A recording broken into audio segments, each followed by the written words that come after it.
welcome to Prolife Primetime News. I'm Leslie Palma. And I'm Teresa Watson.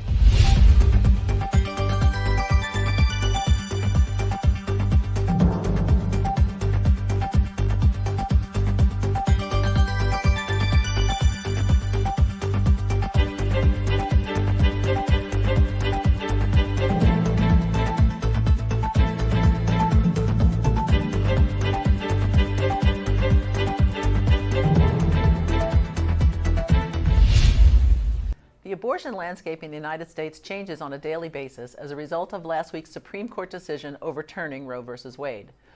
Abortion is outlawed in several states, including Alabama, Arkansas, Kentucky, Missouri, Oklahoma, South Dakota, and Wisconsin, and bans will go into effect later this summer in Idaho, Mississippi, and North Dakota. Abortion was outlawed briefly in Louisiana, Utah, and Texas, but state courts have blocked those laws, and abortion has resumed in those states.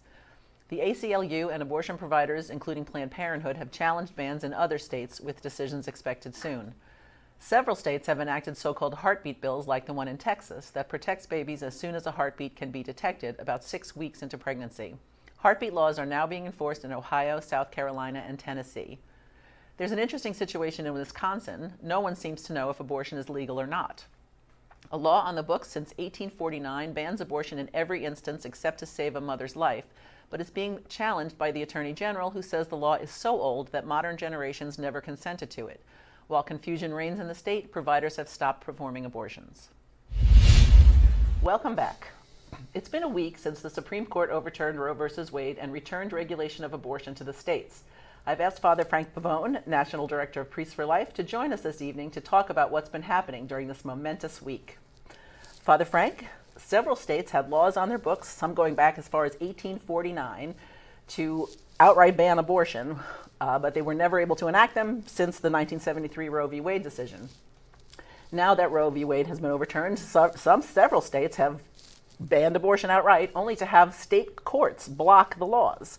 Was this something you anticipated, and what happens next? Well, a lot of states have been able to enact successfully their laws, whether they were trigger laws or pre-existing laws. But yes, we expected fully that the pro-abortion people would try on the state level what they've been doing on the federal level, that is, try to claim in some way that their state constitution would allow abortion. So, you know, these disputes will work themselves out. These litigation efforts will have to play themselves out. But I think that the Dobbs case provides a lot of good argumentation that the attorneys on the state level can now use to say what Dobbs said: let the people decide, not judges. Mm-hmm. And this becomes an election issue because some state judges are elected. Oh, and as much as they're elected, absolutely. And it's an election issue, too, even if they're appointed, in regard to the campaigns of the people who appoint them.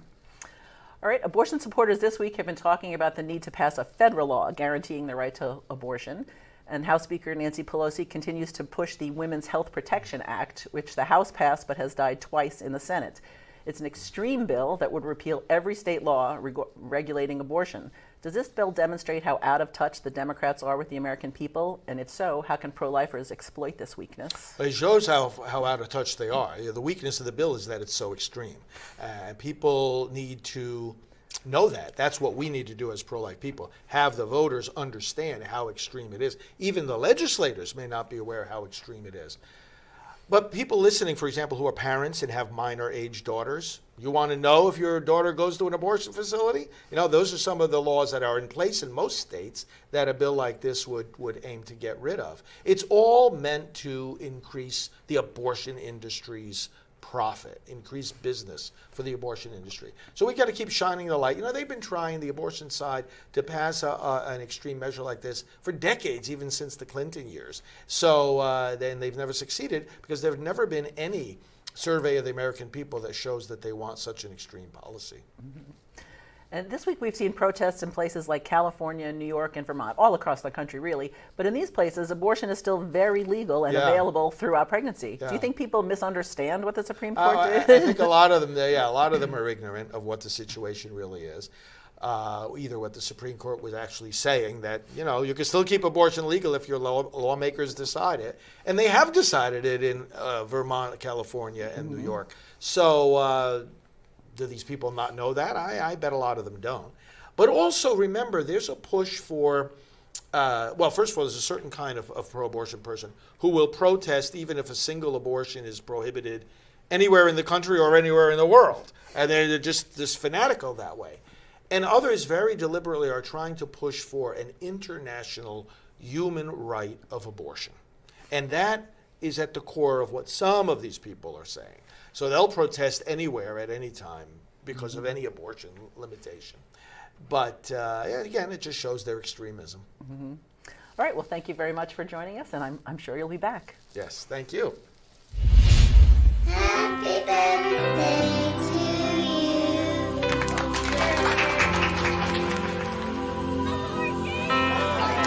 you. The decision to have an abortion not only affects that moment in your life, Kristen Gordon.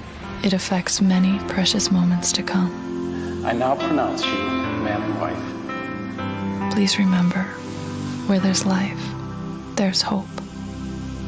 A message from Priests for Life. The U.S. government seems to have joined the abortion cartel. On Tuesday, the Department of Health and Human Services launched a website that helps women and minor girls find out where to go for an abortion. ReproductiveRights.gov has information on both surgical and chemical abortion, and even tells visitors how they can get help paying for the abortion.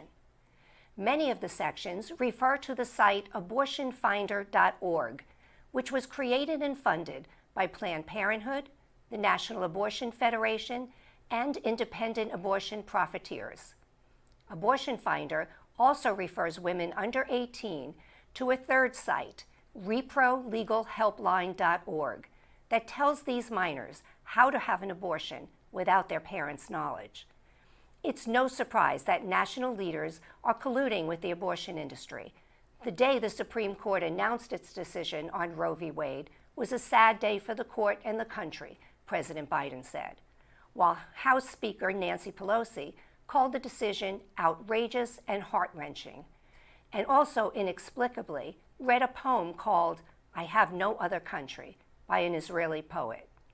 Even her supporters scratched their heads over that.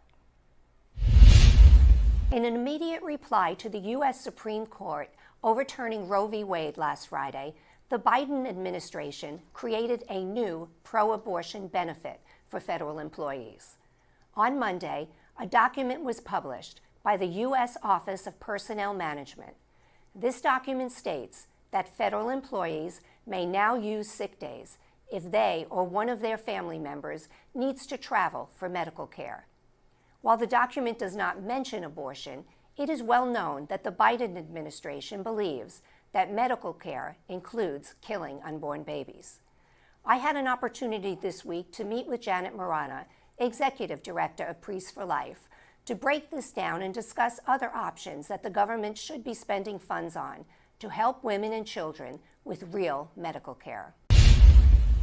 Hello, I'm Teresa Watson, and I'm here today with Janet Marana, the Executive Director of Priests for Life. Hi, Janet. Welcome. Well, glad to be here, Teresa. Thank you so much for joining me today. My pleasure. And Janet, I wanted to discuss with you today the immediate response by the Biden administration to the Supreme Court ruling overturning Roe v. Wade, where he created a new benefit for federal employees, where it allows them to use sick time for medical care for them or their family that would require them to go out of state. What does this really mean? Well, what he's really saying is, okay, if your state does not provide for abortion, we're going to pay to help you get to where you need to go. Now, okay, all well and good, but my question to President Biden really is, if you're willing to do that for a woman to kill her baby, what will you do for a woman who needs help in keeping her baby? Exactly. I mean, if it's real choice, then let's offer the choice, right? And then the other thing, too, is for federal employees, why won't you extend maternity leave? Why won't you do that? I mean, these are the kind of things, if you really want to empower women to be moms, which that's by nature for them, then give them the resources they need. Exactly, Yeah. exactly. Well, Janet, the anti-abortion movement has often been criticized, right? We're criticized a lot, saying that we don't care about, we don't support women during their pregnancies or after childbirth. Right. Well, a good friend of ours, Peggy Hartshorn, the former president of Heartbeat International, she recently stated that members of the pregnancy help movement, strive to make abortion unwanted now and unthinkable in future generations. She said that no woman should ever feel forced to have an abortion because of lack of support or practical alternatives.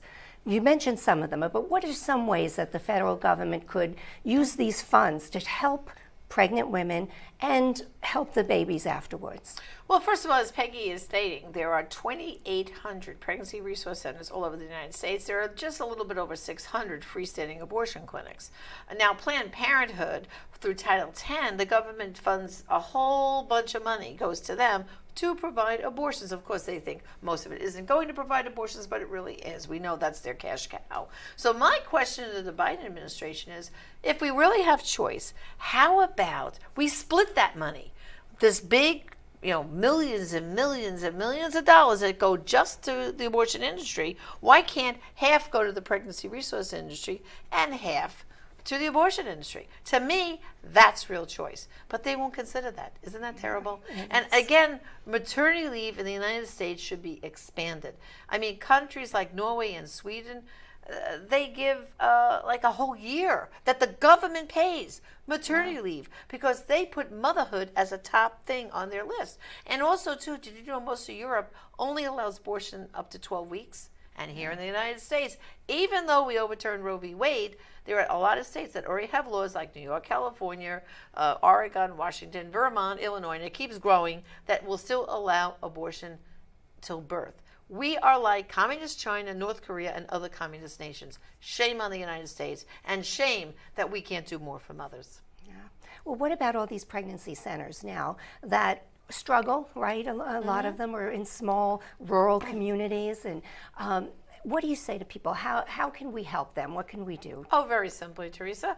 I challenge all our viewers right now. Go to pregnancycenters.org. Go to that website. Put in your zip code. You'll see where the nearest pregnancy center is to right where you live. I just tell you, go visit them.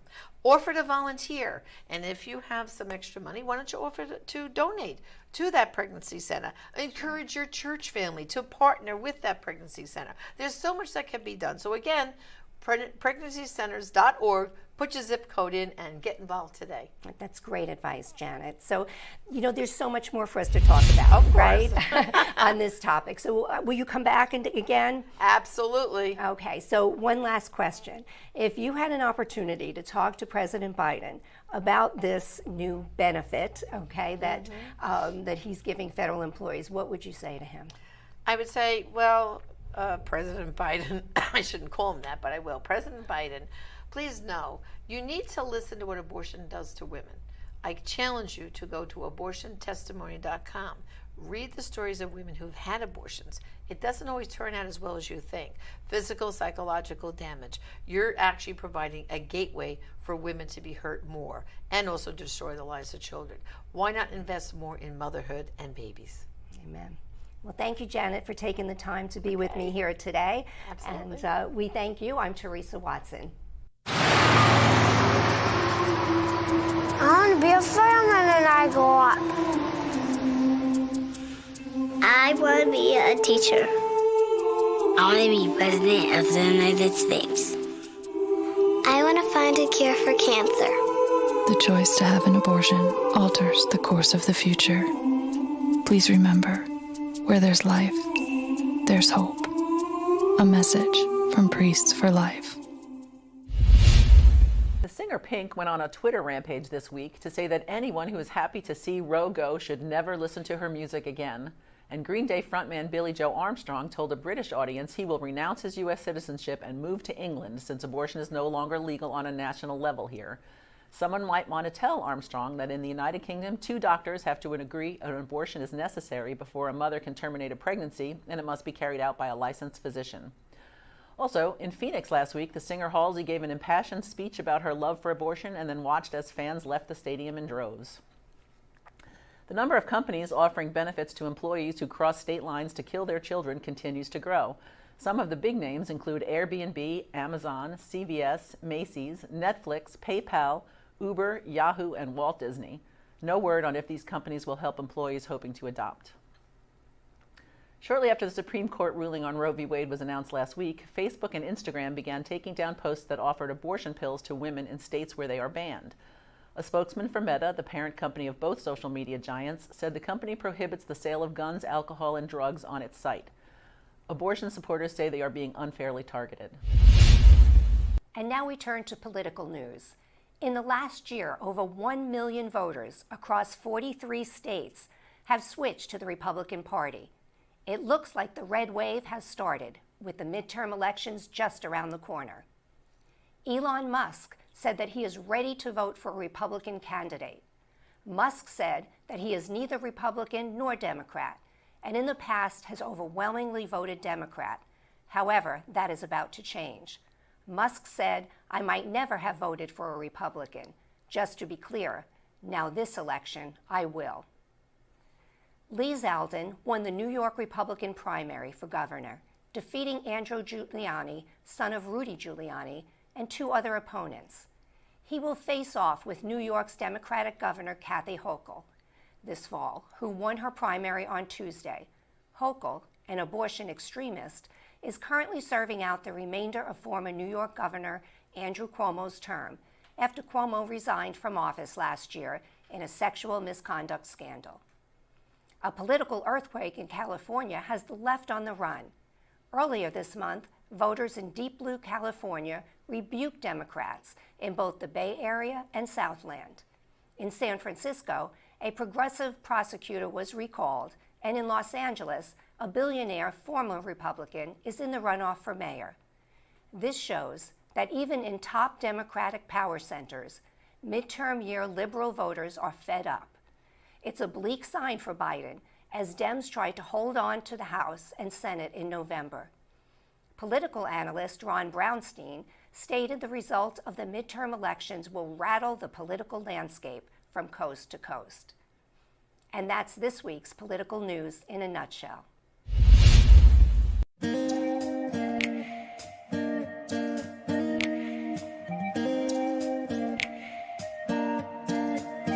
In my fear, I believed a lie all those years. I was trying to hide away, ashamed of the light of day. Made a choice, thinking I'd be free, but that choice, it imprisoned me in my shame. Till I stepped into the light of God's light, the healing began. I'm free from the shame, I'm healed of the pain. I will be silent no more. I'm free from the lies, love opened my eyes. I will be silent no more. Love broke through to the heart of me. Now the truth has come and set me free.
Finally tonight, we'd like to share an amazing example of the pro-life movement's dedication to helping mothers in need. The Washington Post published a story on June 20th about a young woman in Texas who wanted to abort her twin girls but couldn't because their heartbeats were detectable, and abortion is illegal in the Lone Star State after that point.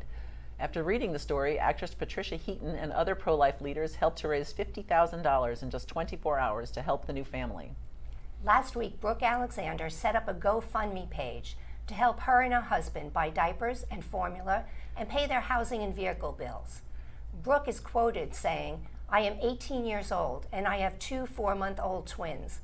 My husband is also 18 and just left for basic training, and I'm worried I won't be able to provide for us." A pro-life leader shared a link to the fundraiser on Twitter, asking people to support and encourage the family. Heaton, a pro-life advocate and award-winning actress known for her roles in The Middle and Everybody Loves Raymond, also shared the fundraiser on her Twitter page that day. The donations quickly came pouring in, along with messages of encouragement from pro-lifers across the country. $50,000 was raised in 24 hours, and to date, more than $70,000 has been raised for the family. Pro-lifers are often criticized for not caring about babies once they're born or for their mothers, but this outpouring of support for the young family demonstrates pro-lifers' dedication to helping families in need. It's something we have done for decades and will continue to do now that the U.S. Supreme Court has overturned Roe v. Wade.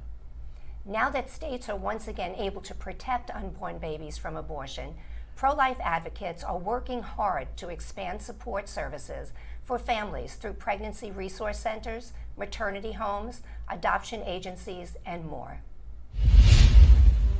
Thank you so much for joining us on Prolife Primetime News, produced at Priests for Life headquarters in Titusville, Florida. We hope you will join us every Friday at 7 p.m. Eastern Time.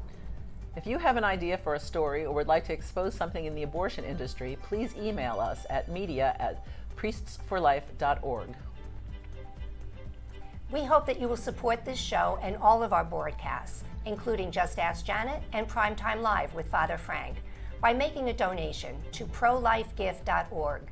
These donations help fund all of our work here at Priests for Life. I'm Teresa Watson, Executive Manager of Priests for Life. And I'm Leslie Palma, Communications Director. And remember, life is the only choice.